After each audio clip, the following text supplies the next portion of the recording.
জুলাই বিপ্লব পরবর্তী এত শাহাদাতের মাধ্যমে আমাদের আশা ছিল একটা নতুন বাংলাদেশ পাবো, যে বাংলাদেশে আমার মা বোনদের নিরাপত্তা থাকবে, যে বাংলাদেশে চাঁদাবাজি সন্ত্রাস থাকবে না, যে বাংলাদেশে মাফিয়াতন্ত্র থাকবে না, যে বাংলাদেশে সকল মানুষের অধিকার নিশ্চিত করা হবে।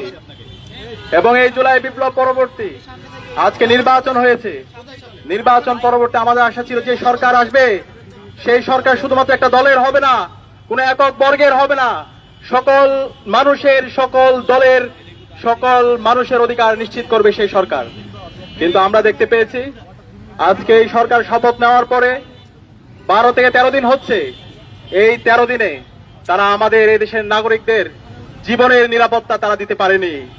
তারা আমাদের এই দেশের নাগরিকদের সম্পদের নিরাপত্তা তারা দিতে পারেনি। তারা আমার এই দেশের মা বোনদের ইজ্জতের নিরাপত্তা তারা দিতে পারেনি।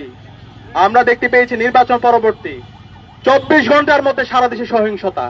সেই ফেসিবাদী আমলে যেভাবে ভিন্ন মতের, ভিন্ন পথের উপর যেভাবে আক্রমণ করা হতো, ঠিক একই কায়দায় নির্বাচন পরবর্তী সারা দেশে সন্ত্রাসীরা বাড়িঘর ভেঙে দিয়েছিল। নির্বাচন পরবর্তী 24 ঘন্টার মধ্যে আমরা 4টা লাশ পড়তে দেখেছি এবং একই সাথে সারা দেশে অসংখ্য মানুষের সম্পত্তিকে দখল করতে দেখেছি। একই সাথে আজকে 12-13 দিনে সারা দেশে আমার মা বোনদের উপর হামলা হচ্ছে। এই ঢাকা বিশ্ববিদ্যালয়ে এক দলের সন্ত্রাসীরা আমাদের বোনদের উপর তারা হামলা করেছে। একই সাথে আমরা দেখতে পেয়েছি রামপুরার মধ্যে 5 বছরের এক শিশুর উপরে হামলার পর তাকে হত্যা করা হয়েছে।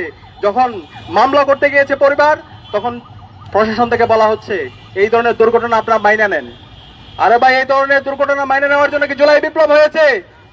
এত রক্তের মাধ্যমে যদি আমরা সেই ফেসিবাদী বয়ান শুনতে হয়, তাহলে আমরা ছাত্র সমাজ বেঁচে থাকতে আমরা এই ধরনের ফেসিবাদ বাংলাদেশে কায়েম হতে দেব না। পরবর্তীতে এলাকাবাসী যখন ঘেরাও করলো, এরপরে মামলা নেওয়ার পরে পরিবারকে ক্রমাগত হুমকি দেওয়া হচ্ছে মামলা তুলে নেওয়ার জন্য। এরপর আমরা দেখতে পেয়েছি নরসিংদীর মধ্যে ইতিহাসের বর্বরচিত ঘটনা, আইএমএ জালিয়াতকে হার মানিয়েছে। আমাদের এক বোনকে, এক কিশোরকে, 15 বছর বয়সী কিশোর, তাকে গণধর্ষণ করা হয়েছে। গণধর্ষণ করার পরে যখন সে বিচারের দাবিতে এলাকার বিএনপি নেতার কাছে গেল, পরবর্তীতে তাকে বিভিন্ন ধরনের হুমকি দেওয়া হলো এবং এরপরে ওই পরিবারের সামনে থেকে, তার বাবার সামনে থেকে তুলে নিয়ে গিয়ে তাকে হত্যা করা হয়েছে। আমরা এখন পর্যন্ত এই ঘটনার সাথে যারা জড়িত এবং যারা ইন্ধন জুগিয়েছে তাদেরকে দৃষ্টান্তমূলক বিচার আওতায় আনতে দেখিনি। একই সাথে আমরা দেখতে পেয়েছি হাজারিবাগে এক শিশুকে হত্যা করা হয়েছে। এভাবে গাইবান্ধা থেকে শুরু করে বাংলাদেশের বিভিন্ন প্রান্তে আজকে মবের মাধ্যমে নাগরিকদের অধিকার হনন করা হচ্ছে এবং জুলাইয়ের যারা বিপ্লবী আছে তাদেরকে হত্যাযজ্ঞ করা হচ্ছে।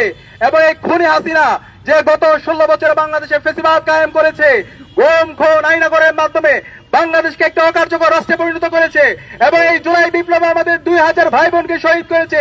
এই খুনি হাসিনা এবং তার দূষরদেরকে আবার বাংলাদেশে পুনর্বাসনের ব্যবস্থা করছে একটি দল। আমরা সাবধান করছি এই খুনি হাসিনা এবং তার দূষরদের বিরুদ্ধে বর্তমান সরকারকে জিরো টলারেন্স নীতি ঘোষণা করতে হবে। এই বাংলাদেশে খুনি হাসিনাকে ভারত থেকে নিয়ে এসে তাকে ফাঁসির কাস্টে ঝোলাতে হবে, রায় কার্যকর করতে হবে। এই জুলাই বিপ্লবে যে আমাদের 2000 ভাই বোনকে শহীদ করেছে, খুনি হাসিনার যারা মাস্টার মাইন্ড আছে, এই আওয়ামী লীগ, ছাত্রলীগ, যুবলীগকে এই বাংলাদেশে বিচারের আওতায় নিয়ে আসতে হবে। তাদের আর কোনো অফিস খুললে এই বাংলাদেশের ছাত্র জনতা প্রতিরোধ গড়ে তুলবে। এই বাংলাদেশে আওয়ামী লীগ কোনো রাজনৈতিক দল না, আওয়ামী লীগ হচ্ছে সন্ত্রাসী সংগঠন। এই আওয়ামী লীগ দেশের স্বাধীনতা সার্বভৌমত্বের জন্য হুমকি। সুতরাং এই আওয়ামী লীগকে এবং খুনি হাসিনার দোষরদেরকে এই বাংলাদেশে বিচারের আওতায় নিয়ে আসতে হবে এবং সারা দেশব্যাপী যে ধর্ষণ হচ্ছে, যে সন্ত্রাস হচ্ছে, যে মাফিয়াতন্ত্র হচ্ছে, এই সন্ত্রাসীদেরকে দ্রুত সময়ের মধ্যে অ্যারেস্ট করে তাদেরকে বিচারের আওতায় নিয়ে আসতে হবে।